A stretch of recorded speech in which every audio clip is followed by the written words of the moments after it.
Bismillahirrahmanirrahim. Assalamualaikum warahmatullahi wabarakatuh. Innal hamdalillah nahmaduhu wa nasta'inuhu wa nastaghfiruh wa na'udzu billahi min shururi anfusina wa min sayyiati a'malina. Man yahdihillahu fala mudilla lahu wa man yudlil fala hadiya lahu. Asyhadu an la ilaha illallah wahdahu la syarika lahu wa asyhadu anna Muhammadan 'abduhu wa rasuluh. Allahumma salli wa sallim ala Sayyidina Muhammad wa ala alihi wa ashabihi wa tabi'in wa man tabi'ahum bi ihsan ila yaumiddin. A'udzu billahi minasyaitonir rajim. Ya ayyuhalladzina amanu taqullaha haqqa tuqatih wa la tamutunna illa wa antum muslimun. Amma ba'd.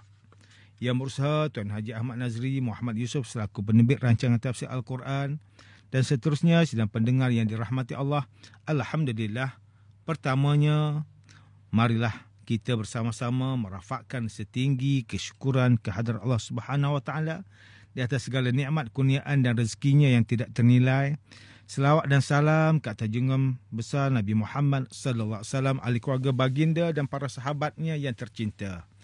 Kita masih berada di bulan Rejab yang penuh dengan keberkatan. Mudah-mudahan dengan kedatangan bulan Rejab ini, kita mohon kepada Allah Subhanahu Wa Taala memberikan kepada kita keberkatan di bulan Rejab, keberkatan di bulan Syawal, dan dipanjangkan umur kita semua untuk kita bertemu dengan bulan Ramadan Al-Mubarak. Jadi dalam bulan Ramadan ini kita boleh warm up tuan-tuan dalam ibadat kita kepada Allah Subhanahu Wa Taala dengan kita perbanyakkan ibadah kita melalui dengan puasa sunat, zikir, istighfar kepada Allah Subhanahu Wa Taala. Mudah-mudahan bulan Rejab yang bulan yang dimuliakan oleh Allah Subhanahu Wa Taala ini memberikan nilai iman dan takwa kepada kita semua. Tuan-tuan, puan-puan, para pendengar yang dimuliakan, bersama saya Profesor Dr. Muhammad Najib bin Abdul Kadir, Fakulti Pengajian Islam Universiti Kebangsaan Malaysia. Pada hari ini kita akan menyambung kembali rancangan tafsir Al-Quran bagi siri ke-60. InsyaAllah pada kali ini kita akan membincangkan mengenai pentafsiran ayat ke-87 surah Yunus. A'udzubillahi minasyaitonirrajim. Bismillahirrahmanirrahim. وَأَوْحَيْنَا إِلَى مُوسَى وَأَخِيهِ أَنْ تَبَوَّأَ لِقَوْمِكُمَا بِمِصْرَ بُيُوتًا وَاجْعَلُوا بُيُوتَكُمْ قِبْلَةً وَأَقِيمُوا الصَّلَاةَ وَبَشِّرِ الْمُؤْمِنِينَ. Dan setelah itu kami wahyukan kepada Nabi Musa serta saudaranya Nabi Harun. Hendaklah kamu berdua mendirikan rumah di Mesir untuk menempatkan kaum kamu. Dan jadikanlah rumah kamu tempat solat. Serta dirikanlah solat di dalamnya. Dan sampaikanlah berita gembira kepada orang yang beriman bahawa mereka akan diselamatkan dari kezaliman Fir'aun dan kaumnya. Sidang pendengar yang dirahmati Allah, Profesor Dr. Muhammad Quraish Shihab melalui kitabnya Tafsir Al-Misbah menukilkan pada ayat ke-87 surah Yunus bahawa Allah Subhanahu Wa Taala mewahyukan melalui perantaraan malaikat dengan pantas kepada Nabi Musa AS dan juga saudaranya, yakni Nabi Harun AS, untuk mengambil rumah-rumah di Mesir yang bertempat di wilayah Timur Tengah yang sekarang terletak bersempadan dengan Palestin, Teluk Aqabah dan Laut Merah di arah timur. Manakala Sudan di sebelah selatan serta Libya berada di sebelah barat. Allah Subhanahu Wa Taala memerintahkan Nabi Musa AS dan Nabi Harun AS untuk mengambil rumah-rumah di sebahagian wilayah iaitu di Mesir untuk dijadikan tempat tinggal bagi kaum Nabi Musa AS dan Nabi Harun AS. Kaum yang disebut itu merujuk kepada Bani Israel dan mereka diperintahkan untuk tinggal di Mesir sehingga dapat menghindarkan diri daripada Fir'aun dan mereka perlu menjadikan rumah mereka menghadap ke arah kiblat iaitu menghadap kepada Allah Subhanahu Wa Taala. Sebelum ini Fir'aun telah menghalang mereka melakukan ibadah. Maka setelah mendiami rumah baru yang menghadap ke arah kiblat, mereka dapat melaksanakan ibadah secara sembunyi-sembunyi. Allah Subhanahu Wa Taala turut menyampaikan berita baik kepada Nabi Musa AS untuk dikhabarkan kepada orang beriman bahawa mereka akan bebas serta diselamatkan daripada segala kekejaman juga penindasan Firaun dan pengikut-pengikutnya. Profesor Dr. Muhammad Quraisy Shihab turut menukilkan pendapat Imam Az-Zamakhsyari di dalam kitab tafsirnya berkaitan ayat ke-87 surah Yunus, iaitu ayat tersebut ditujukan kepada Nabi Musa AS dan Nabi Harun AS, dan kedua-dua utusan Allah Subhanahu Wa Taala ini diperintahkan untuk memilih beberapa rumah sebagai tempat ibadah. Dan seterusnya ayat ini juga membawa perintah kepada semua kaum Nabi Musa AS untuk beribadah di rumah baru mereka. Bukan itu sahaja, Nabi Musa AS turut diperintahkan untuk menyampaikan khabar gembira kepada kaum baginda supaya kaum baginda dapat merasakan kehormatan yang diberikan kepada mereka oleh seorang Nabi dan juga menunjukkan bahawa berita yang disampaikan itu merupakan sesuatu yang agung. Ulama melontarkan pelbagai pendapat mengenai rumah yang telah disebut di dalam ayat ke-87 surah Yunus ini. Sebahagian ulama berpendapat rumah yang dimaksudkan ialah rumah ibadah, disebabkan ayat seterusnya yang mengandungi perintah untuk kaum Nabi Musa AS melaksanakan solat. Sebahagian ulama yang lain berpendapat rumah tersebut merupakan rumah untuk didiami dan menjadikan rumah tersebut seakan-akan masjid untuk mereka beribadah bagi mengelak daripada gangguan Firaun, kerana sebelumnya mereka tidak dibenarkan untuk solat kecuali di tempat khas untuk beribadah dan kecuali jika mereka terancam di dalam bahaya. Pengarang turut menukilkan pandangan Syekh Tahir Ibn Ashur, iaitu ayat ini merupakan perintah untuk membuat khemah bagi persiapan meninggalkan negara Mesir.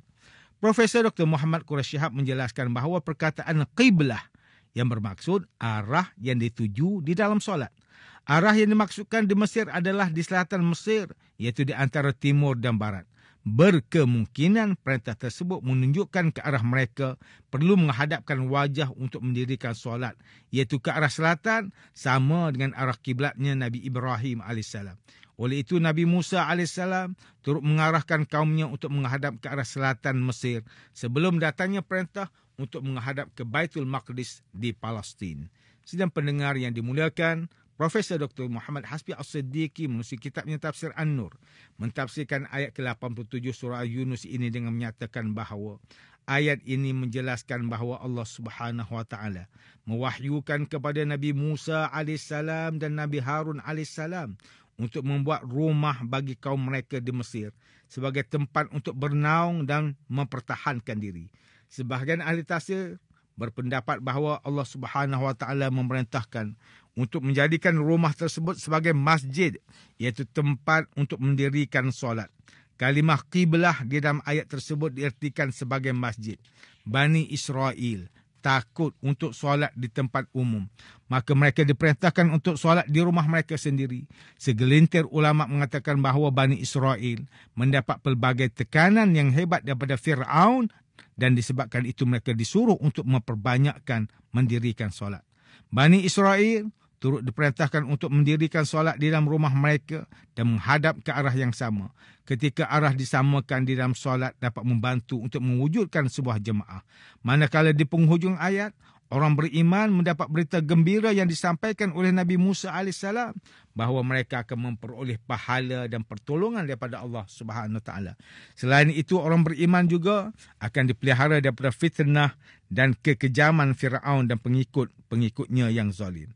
Manakala Ustaz Salahuddin Abdullah dan Ustaz Umar Khalid melalui kitab mereka Tafsir Mubin mentafsirkan ayat ke-87 surah Yunus ini dengan menjelaskan bahawa wahyu yang telah diturunkan kepada Nabi Musa AS dan Nabi Harun AS untuk mendirikan rumah di Mesir bagi menempatkan kaum mereka. Rumah tersebut juga hendaklah dijadikan sebagai tempat untuk mendirikan solat. Seterusnya Nabi Musa AS turut diperintahkan untuk menyampaikan khabar gembira kepada kaum baginda bahawa orang beriman akan diselamatkan daripada kezaliman dan kekejaman Firaun serta pengikut-pengikutnya. Manakala Profesor Dr. Haji Abdul Malik bin Abdul Karim Amrullah atau lebih dikenali sebagai Hamka melalui kitabnya Tafsir Al-Azhar. Ketika mentafsirkan ayat ke-87 surah Yunus ini menerangkan bahawa kaum yang masih beriman hanyalah sedikit dan masih lemah kerana mereka merupakan daripada golongan pemuda yang belum berpengalaman.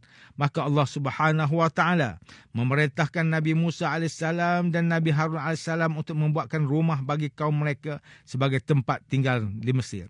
Selama ini Bani Israel tidak mempunyai tempat tinggal atau kediaman yang tenteram dan mereka hidup dalam bertaburan. Oleh itu, jika mereka menetap di perkampungan tertentu, lebih mudah untuk mereka menerima perintah dan ajaran para rasul. Hamka turut menukilkan penafsiran Imam Sufyan As-Sawri dan Ibn Mansur bahawa rumah perlu dijadikan sebagai kiblat, iaitu mereka memusatkan untuk beribadah di dalam rumah mereka disebabkan oleh Bani Israel yang sentiasa berada di dalam ketakutan pada waktu siang dan malam. Ketika itu Bani Israel masih takut untuk mendirikan solat di luar rumah kerana kezaliman Fir'aun yang tidak dapat menerima kalau ada manusia yang menyembah Tuhan selain dirinya dan kekuasaan mutlak berada di tangannya. Hamka menyatakan Nabi Musa AS telah diwahyukan untuk mendepani musuh yang hebat. Kekuasaan yang hebat sehingga raja berani mengaku bahawa dirinya ialah Tuhan. Malah Fir'aun memiliki harta yang melimpah ruah. Kekuasaannya yang tidak terbatas dan Fir'aun tidak mudah untuk dikalahkan. Antara langkah untuk mengalahkan Fir'aun adalah dengan menguatkan jiwa dan rohani serta mendekatkan diri dengan Allah Subhanahu wa taala melalui solat. Hamka turut menukilkan mengenai sebuah tafsir dari Ibn Abbas radhiyallahu anhuma yang diriwayatkan oleh Al-Aufi bahawa Bani Israel telah memberitahu kepada Nabi Musa AS yang mereka tidak sanggup untuk mengerjakan solat secara terang-terangan apabila Fir'aun masih memegang takhta. Disebabkan inilah mereka diizinkan untuk mendirikan solat di rumah masing-masing. Mereka juga diperintahkan untuk mendirikan solat menghadap ke suatu arah dan dilakukan secara rahsia. Tuan-tuan dan puan-puan yang dirahmati Allah, demikianlah tafsir bagi ayat ke-87 surah Yunus. Menurut pentafsiran oleh para ulama, ayat ke-87 surah Yunus ini menjelaskan mengenai usaha-usaha yang telah dilakukan oleh orang beriman bagi melawan musuh yang sangat berkuasa sehingga berjaya mencapai kemenangan juga di akhirnya dengan bantuan Allah Subhanahu wa taala. Antara usaha yang dilakukan ialah solat berjamaah untuk menentang kekuasaan Fir'aun. Dahulu, kaum Nabi Musa AS terpaksa menghadapi kezaliman Fir'aun yang tidak membenarkan manusia untuk menyembah Tuhan selain dirinya dan hanya boleh beribadat secara tersembunyi di rumah masing-masing sahaja. Kini umat Islam lebih bebas untuk beribadah, malah telah banyak masjid-masjid didirikan dengan gah untuk menarik masyarakat mendirikan solat secara berjemaah dan mengimarahkan masjid. Namun, masjid-masjid masih lengang dan tidak ramai masyarakat untuk hadir solat berjemaah. Ketika dunia dilanda penyakit COVID-19, masyarakat mengeluh, malah sehingga ada segelintir yang memberontak untuk mendirikan solat di masjid secara berjemaah. Akan tetapi, apabila keadaan sudah kembali pulih, mereka telah dibenarkan untuk berjemaah di masjid. Masyarakat pula kembali alpa dan tidak mengimarahkan masjid. Malah seolah-olah terlupa mengenai keazaman mereka untuk hadir ke masjid tidak lama dahulu. Sedangkan mereka lupa bahawa sesuatu kenikmatan itu jika mereka tidak syukuri dan manfaatkan, akhirnya akan membawa kerugian mereka.